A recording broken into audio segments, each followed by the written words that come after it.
अस्सलाम वालेकुम viewers, welcome back lifestyle with Ayesha में। तो जी प्यारे व्यूवर्स, आज लाई हूँ आपके लिए बहुत ही मज़ेदार घर के बने हुए गुलाब जामुन की रेसिपी, वो भी पनीर के साथ। घर पर कैसे गुलाब जामुन बनाए जा सकते हैं, आसान और ऑथेंटिक रेसिपी है। बहुत ही मज़ेदार बनेंगे ये गुलाब जामुन और हर एक के पसंदीदा होते हैं। तो चलते हैं रेसिपी की तरफ। ये है रेसिपी कार्ड, इसे नोट कर लीजिएगा। रेसिपी बनाना बहुत ज़्यादा आसान हो जाएगा।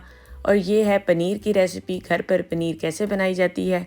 तो जी व्यूवर्स, गुलाब जामुन बनाने के लिए पनीर लिया है 750 ग्राम। बहुत ही इजी वे से मैं आपको पनीर बनाने का तरीका भी शेयर करूंगी इसी वीडियो में। तो बहुत आसान तरीके से आप घर पर पनीर बनाकर गुलाब जामुन बना सकते हैं।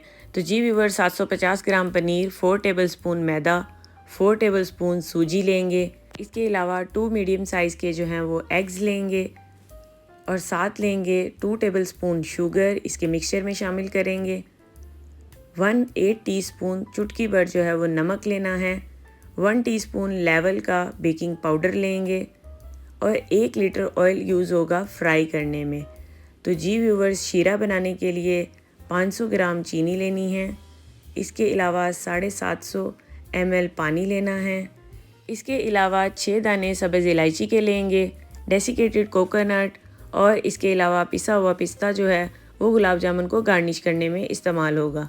तो जी प्यारे व्यूवर्स, बहुत ही आसान तरीके से मैं आपको घर पर गुलाब जामुन बनाना बताऊंगी कि किस तरीके से हम गुलाब जामुन घर पर बना सकते हैं। तो अब मैं सबसे पहले आपके साथ पनीर बनाना शेयर करती हूँ कि घर पर पनीर कैसे बनाई जा सकती है। तो आइए पनीर बनाने का तरीका देखते हैं। तो जी व्यूवर्स, पनीर बनाने के लिए फुल फैट जो है वो मिल्क लेंगे 1 लीटर।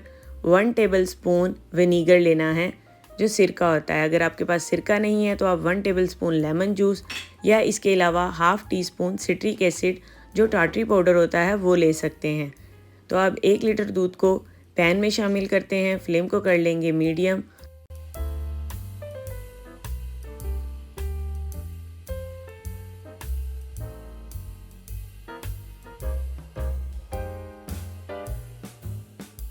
तो जी व्यूवर्स, अब 1 टेबलस्पून सिरका ले लेंगे। आपसे मैंने शेयर किया है 1 टेबलस्पून लेमन जूस या सिरका या half tea spoon citric acid जो टार्टरी पाउडर होता है वो भी ले सकते हैं। तो मेरे पास सिरका है, मैंने 1 टेबलस्पून सिरका एक छोटे बाउल में शामिल कर लिया है।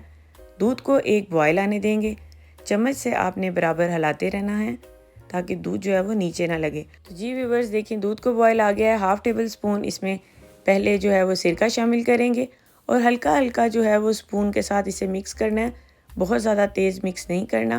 तो ये देखें दूध जो है वो कर्ड की फॉर्म में आना शुरू हो गया है। अब अगेन जो है वो हाफ़ टेबल स्पून सिरका शामिल करके लो टू मीडियम फ्लेम पे इसे पकाते जाएंगे। जैसे ही पानी जो है वो बिल्कुल अलग हो जाएगा और कॉटेज चीज़ जो है वो पनीर ऊपर आ जाएगी, कर्ड की फॉर्म में जो दूध हो जाएगा, तो फिर फ्लेम को कर देंगे बंद। तो इसी तरह आपने बिल्कुल करना है। ये देखें बिल्कुल पानी अलग हो गया है। अब मैंने एक छलनी ली है और एक बाउल ले लिया है। आप जो है कोई भी मलमल का कपड़ा भी ले सकते हैं। मेरे पास बहुत ज़्यादा ये जो स्टेनर है बारीक है, इस वजह से मैं इसमें सारी पनीर को जो है वो छान लूँगी। तो ये देखें सारी पनीर को छान लिया है। एक्स्ट्रा पानी जो निकला है उसे जो है वो डिज़ोल्व कर देंगे और अब पनीर को जो है वो ठंडे पानी के साथ जो है वो वॉश करेंगे ताकि इसमें से सिरके का जायका जो है वो निकल जाए। अगर आप इसे नहीं करेंगे तो पनीर ख़राब हो जाएगी और जो भी हम इससे डेज़र्ट या कोई भी चीज़ बनाएंगे उसमें टेस्ट आएगा सिरके का। तो देखें अच्छे से सारा सिरका निकालने के बाद ये देखें बिल्कुल ड्राई फॉर्म में पनीर बहुत यमी फ्लेवरेबल रेडी हो गई है। अब इसी पनीर के साथ मैं जो है वो आपको गुलाब जामुन बनाना बताऊंगी। तो जी मेरे प्यारे व्यूवर्स, इसी तरह आप घर पर पनीर जो है वो बना सकते हैं और बहुत ज़्यादा डिशेज़ को घर पर बनाकर इंजॉय कर सकते हैं। तो 750 ग्राम पनीर बनाने के लिए आपने 3 लीटर दूध लेना है और इसी तरह इसकी पनीर तैयार कर लेनी है। तो आइए अब गुलाब जामुन का शीरा बनाना स्टार्ट करते हैं। तो जी व्यूवर्स, पैन में 750 ml पानी शामिल कर लेंगे और पानी शामिल करने के बाद इसमें सब्ज़ इलायचियाँ शामिल कर लेंगे। जो 6 अदद हैं उनको इस तरह से तोड़ के, तो ये देखें अगर आपके पास इलायची पाउडर है तो आप इलायची पाउडर भी शामिल कर सकते हैं। तो इसी तरह इलायचियों को जो है वो शामिल कर लेंगे और साथ ही इसमें 500 ग्राम जो है वो शुगर शामिल कर लेंगे और इसे मीडियम फ्लेम पे बस इतना कुक करना है कि चीनी जो है वो डिज़ोल्व हो जाए और इसका कोई एक तार या दो तार का शीरा नहीं बनाना। सिर्फ जो शुगर डिज़ोल्व हो जाए और एक हल्का सा बॉयल आ जाए तो फ्लेम को जो है वो बंद कर देना है, ऑफ़ कर देना है। देखें इस टाइम पे शीरा रेडी है, फ्लेम को बिल्कुल बंद कर देंगे, क्योंकि इससे ज़्यादा अगर कुक किया तो एक या दो तार का शीरा फिर बनना शुरू हो जाता है और वो ठीक नहीं है गुलाब जामुन के लिए। तो मैंने एक ट्रे ले ली है, शीरा रेडी हो चुका है। अब इस ट्रे में जो है वो कॉटेज चीज़ जो पनीर है वो शामिल करेंगे, क्योंकि फ्लैट ट्रे या बड़ी बर्तन में जो है वो इजीली उसको पंच करना और उसका मिक्सर बनाना आसान हो जाता है। तो आप सरफेस पे भी बना सकते हैं, किसी भी जो है वो कटिंग बोर्ड पे। मैं इसे ट्रे में बना रही हूँ।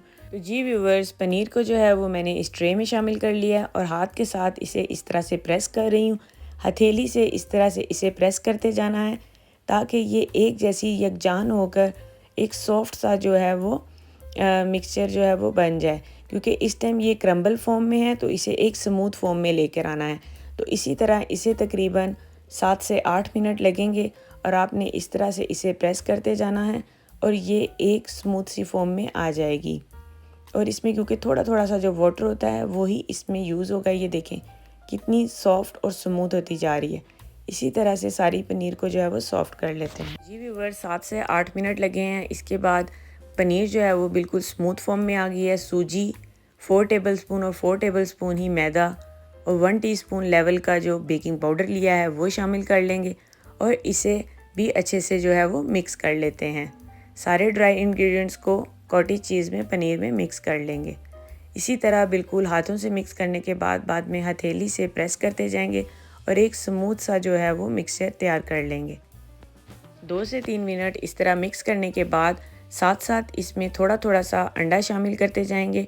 एकदम दोनों अंडे शामिल नहीं करने हैं, क्योंकि बहुत ज़्यादा फिर सॉफ्ट बैटर हो जाएगा।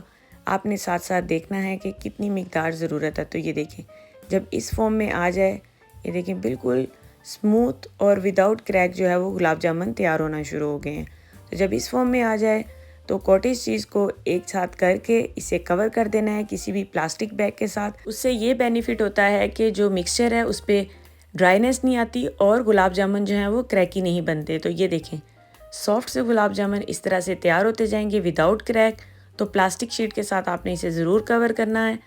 अब इसे मैं साथ साथ बनाती जाऊंगी और फ्राई करती जाऊंगी। इसे बनाकर नहीं रखना, नहीं तो ये फिर ड्राई या क्रैक में आ जाएंगे। या अगर आप इसे बना भी रहे हैं तो प्लास्टिक बैग में जो है वो कवर कर लें। तो मैंने एक ले लिया है पैन, फ्लेम को कर लेना है मीडियम टू हाई और 1 लीटर ऑयल शामिल कर लेंगे। जी व्यूअर्स, यहाँ पर एक बात का बहुत ज़्यादा ख्याल रखना है कि ऑयल सिर्फ मीडियम टू हाई फ्लेम पे गर्म करने के बाद जब गुलाब जामुन फ्राई करने हैं तो फ्लेम बिल्कुल दम वाली कर लेनी है, ताकि गुलाब जामुन जो है वो अच्छे से फ्राई हों और उनमें क्रैक्स ना आएँ। तो ये देखें हथेली पे हल्का सा ऑयल लगाकर मीडियम साइज़ के मैं गुलाब जामुन बना रही हूँ, बहुत ज़्यादा बड़े साइज़ के गुलाब जामुन नहीं बना रही। तो ये देखें बिल्कुल इतने साइज़ के बनाने से ये खूबसूरत बहुत लगते हैं और अच्छे से जो है वो कुक भी हो जाएंगे। तो ये देखें इस तरह हथेली पर आपने इस तरह से इसे राउंड करते जाना है। तो देखें कितनी खूबसूरत शेप आ गई है विदाउट क्रैक्स। तो इसी तरह सारे गुलाब जामुन बनाते जाते हैं और इन्हें बिल्कुल लो दम वाली फ्लेम पे जो है वो फ्राई करते जाएंगे।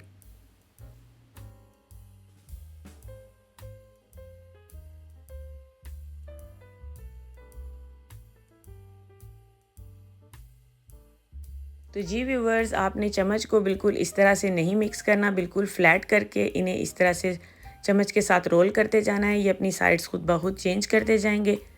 जैसे जैसे गुलाब जामुन तैयार होते जाएंगे, इनका कलर आता जाएगा, उन्हें मैं निकाल कर शीरे में शामिल करती जाऊंगी।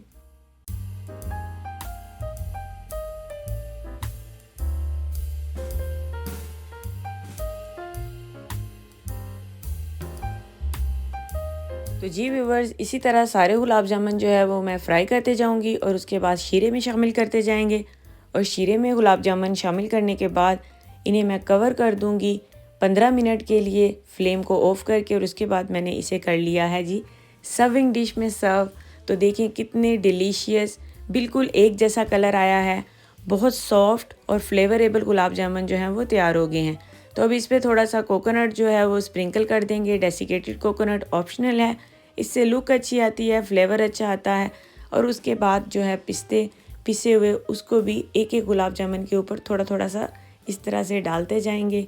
तो गुलाब जामुन की एक तो खूबसूरती अच्छी लगती है और उसके अलावा खाने में भी अच्छा लगता है। जब आप उसे वेल प्रेजेंट और वेल प्रिपेयर्ड कर कर जो है वो प्रेजेंट करते हैं तो चीज़ का मज़ा जो है वो दुगना हो जाता है। तो इस बात का आपने ज़रूर ख्याल रखा करें, जब भी कोई चीज़ बनाएं उसे किसी अच्छे बर्तन में प्रेजेंट करें, उसे अच्छा सा डेकोर करें। तो जी व्यूवर्स, ये है गुलाब जामुन हो गए तैयार। मैंने आपके सामने इन्हें तैयार किया है। झटपट से पनीर को भी रेडी कर लिया, उसके बाद पनीर से गुलाब जामुन का मिक्सचर रेडी करके इन्हें फ्राई करके आपके सामने मैंने इन्हें सर्विंग डिश में सर्व भी कर लिया है। अब इसे करते हैं कटिंग, और कटिंग कर कर आपको टेस्ट कर कर भी दिखाती हूँ कि कितने मज़े के ये गुलाब जामुन बने हैं। और घर पर गर्मा गर्म गुलाब जामुन बनाना अब बिल्कुल मुश्किल नहीं है। आप इन्हें गर्मा गर्म सर्व कर सकते हैं शीरे के साथ, या ठंडे कर कर भी आप इसे टी टाइम में, बर्थडे पार्टीज़ पर, या कोई छोटा सा इवेंट जो आप घर पर सेलिब्रेट कर रहे हैं तो आप इसे बनाकर जो है वो रख सकते हैं। तो जी व्यूवर्स, आप देख रहे होंगे क्लोज़अप में भी मैंने आपको दिखाया है विदाउट क्रैक सॉफ्ट और फ्लेवरेबल गुलाब जामुन जो हैं वो रेडी हैं। अब इसे ट्राई करते हैं और आपके सामने मैं इसे ट्राई करके दिखाती हूँ कि ये कितने सॉफ्ट बने हैं। ये देखें, बहुत सॉफ्ट और जूसी गुलाब जामुन तैयार हुए हैं। तो जी प्यारे व्यूवर्स, खाने में भी ये बहुत ही ज़्यादा जूसी और सॉफ्ट बने हैं। इस रेसिपी को आपने ज़रूर ट्राई करना है, कमेंट्स में शेयर करना है कि आपके गुलाब जामुन कैसे बने हैं, वो भी पनीर के साथ। रेसिपी अच्छी लगी है तो इसे लाइक करें, शेयर करें और सब्सक्राइब करें। मिलते हैं एक नई रेसिपी के साथ, तब तक के लिए अपना ख्याल रखें, खुश रहें, प्यार बांटें। अल्लाह हाफिज़।